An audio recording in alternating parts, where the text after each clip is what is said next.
Moi, je suis venu en Suisse mineur. Après mon refoulé à 22 ans, quand mon fils est né, il avait 7 mois comme ça, moins d'une année. Puis la noce de mariage. Parce qu'on voulait se marier. Quand on a fait tout ça là, 2 mois après, ils m'ont mis en prison, Congo. Je suis là, je suis revenu pour s'occuper de mon enfant. Je suis resté là et puis j'ai commencé à préparer des dossiers, tout ça. J'ai trouvé un avocat pour pouvoir faire l'arrêtement familial de père et fils. C'est comme ça que j'étais retrouvé à Bouti. C'était pas pour ma, donc c'était pas de mon propre volonté. Parce que j'étais senti un peu obligé, voilà. Dans le centre là-bas, il y a une forme de la tristesse qui règne à l'intérieur, la peur, et puis une grande partie des gens qui sont là-bas, ils souffrent de dépression.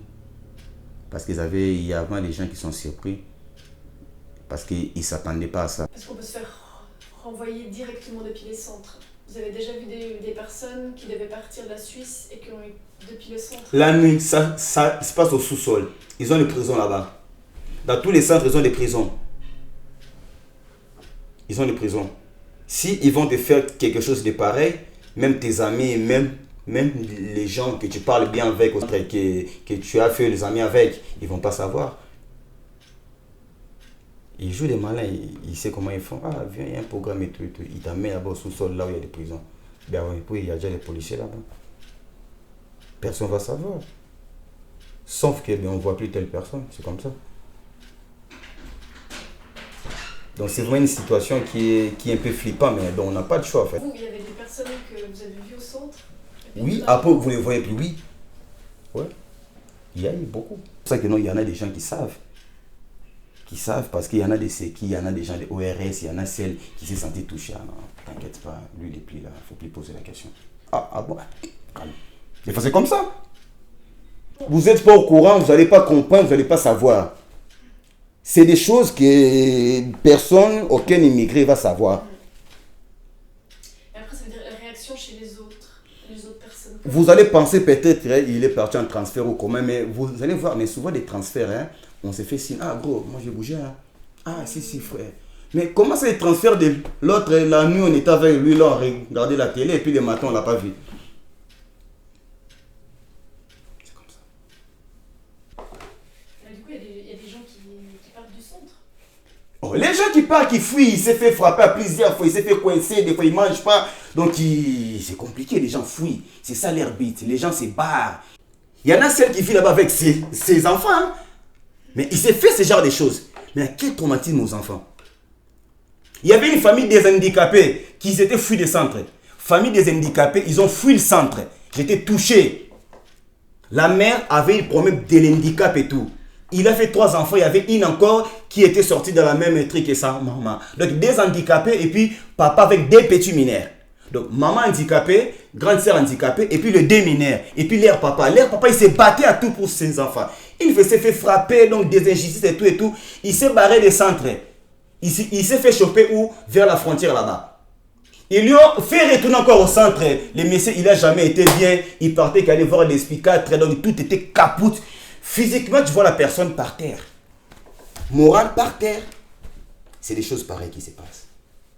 Si ils sont vraiment déterminés à te mettre dans la merde, ils vont composer un truc. Genre, par exemple, tu t'es pris la tête avec une sécurité parce que vous n'êtes pas mis d'accord à quelque chose. Parce que voilà, c'est comme ça. Ils ne sont pas dédiés. Tu peux me dire, moi j'ai pas pris ça, j'ai pris ça mal. Je peux vous demander, s'il vous plaît, pourquoi vous avez dit ça? On a le droit. Voilà. Maintenant, si tu as eu ce genre de débat avec une ou des sécurités, mais si un jour, comme par hasard, ils te trouvent dans les escaliers, ils vont te créer même un petit truc, il suffit que tu dis quoi? Comme ils vont te frapper, ils ont fait ça à plusieurs fois. Chaque semaine, là-bas, les gens se font frapper par les sécurités. Quand un policier frappe quelqu'un, il dit quoi? Non, il était un peu agressif, on essaie de le maîtriser. Ils ont cassé les gens des côtes là-bas, des pieds, donc il y en a vraiment des gens qui s'est senti agressé dans son pays, mais il n'avait pas eu de blessures. Il est venu où? Pas en Italie, pas en France, pas en Espagne, mais en Suisse, c'est un pays que les gens savent que non, c'est là-bas et qu'il y a vraiment la loi et tout, il y a toutes les institutions qui tuent le monde, mais c'est là-bas qu'il a eu des blessures. Mais là où il y avait des pires, il n'avait pas eu de blessures. Il vient peut-être de Mogadiscio, Koma, il a vécu tout, mais il n'avait pas eu de blessures. Mais en Suisse, en plein centre, là où il est débarqué pour se protéger, il a commencé à avoir des blessures. C'est normal ça. C'est ça. Là, je suis au bout. Je suis au bout. Je suis même prêt à témoigner, même devant la télé comme ça, je suis prêt. Parce que j'ai peur de rien. Parce qu'au moment où moi je voulais faire des choses bien, il me coince, il me coince, il me coince. Même pour se soigner. Il y avait des gens qui étaient tombés là-bas à l'intérieur. Après, l'ambulance est venue, ils sont allés à l'hôpital. Et limite de l'heure pour rentrer, c'est 20h. Et puis, le gars, il est venu genre à 20h30. Ils savent bien que non, ils viennent de sortir de l'hôpital. Ils l'ont laissé dormir dehors. Mais ils savent bien que non, la personne là, il était tombé là au centre. C'est nous qui avons appelé l'ambulance.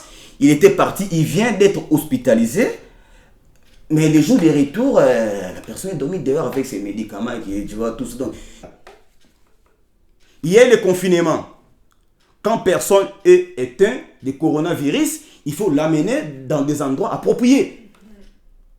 Mais on vivait avec déjà le coronavirus là-bas à l'intérieur. Là, j'avoue, j'avais fui les centres le jour où j'ai rentré ici chez mes parents. Parce qu'on avait 4 cas de coronavirus à la même bâtiment. Il n'y avait aucun marqueur de sécurité qu'on voit dans des hôpitaux. Il n'y avait pas là-bas. Parce que c'est un centre, il y a des portes comme toutes les portes et tout et tout. Tu vois. Du coup, là-bas, en haut là-bas, ils ont mis déjà des coronavirus. C'est la même en haut là-bas que nous, on monte. Genre, il y a eu un étage de différence pour aller chez les médecins et tout et tout. Donc, tu es obligé de monter là-bas. J'avais rentré chez mes parents pendant 5 jours. Parce que je me suis dit, mais écoutez, là, le monde, on ne sait plus comment si le monde va se remettre ou pas. Parce que le coronavirus avait bougé tout le monde. Ça s'est secoué le monde entier. Moi, je croyais que non, même les centres, on va être protégés. Mais j'ai capté que non, mais les centres, c'est évidemment qui sont à bas niveau par rapport à tous les gens qui, des autorités suisses, ils pensaient à protéger. Mais les gens des centres, ils n'étaient pas parmi. Non, on n'était pas du tout côté. Preuve que non, on mangeait comment? C'était compliqué, hein? Pose-moi maintenant la question au moment où des gens qui sont habitués à recevoir les pains dans une boulangerie qui restait, des fruits Maintenant, tous les gens là, ils ne fonctionnaient plus. Maintenant, comment on mangeait?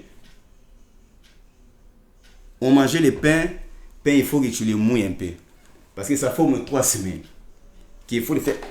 Il faut couper les pains. La nourriture pourrie. Tu manges comme ça, tu sais que non. C'est quoi ça?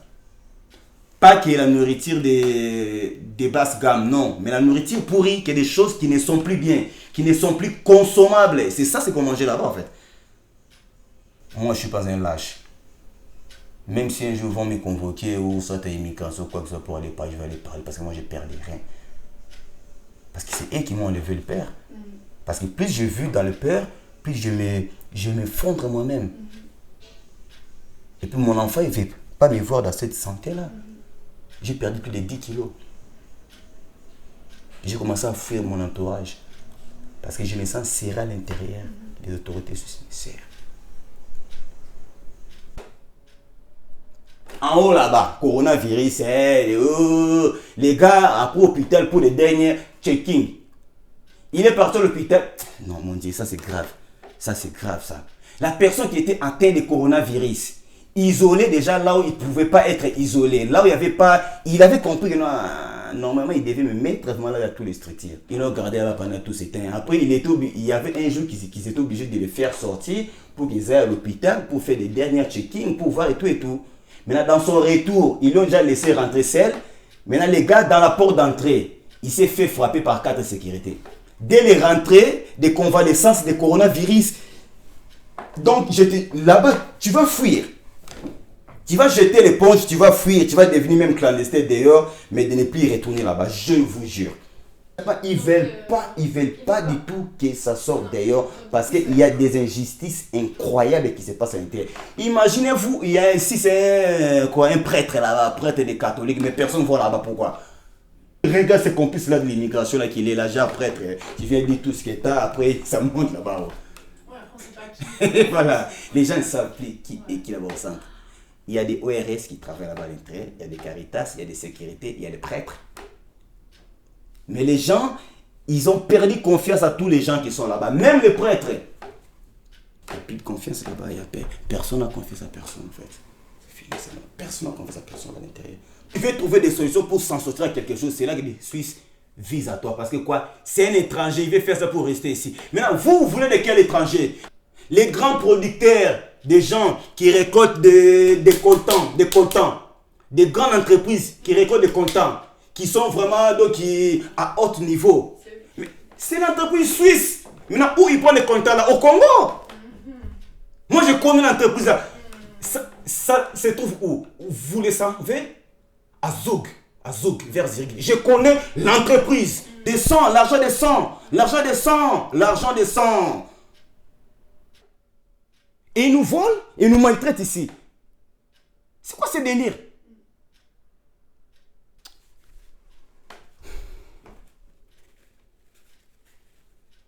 Ça va pas.